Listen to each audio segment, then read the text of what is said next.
Why not just evaporate the solution to dryness? Before, when we obtained the magnesium sulfate crystals, they're asking us here, why didn't we just evaporate the solution to dryness? What's the reason? Well, it would seem much easier to just boil off all the water rather than crystallizing the solution slowly.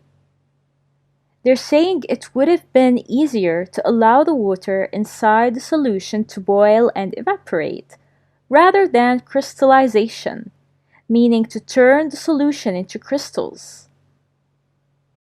But evaporating to dryness wouldn't give you magnesium sulfate crystals.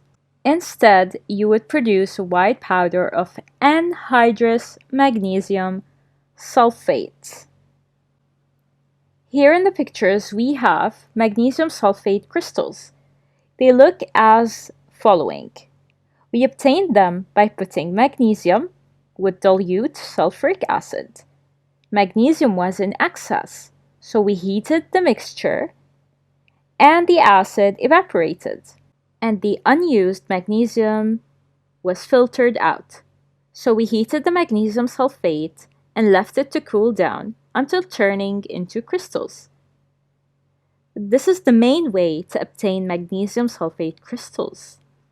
However, if we evaporated the solution until dryness, we will obtain a powder. We will obtain anhydrous magnesium sulfate, a white powder. What does anhydrous mean?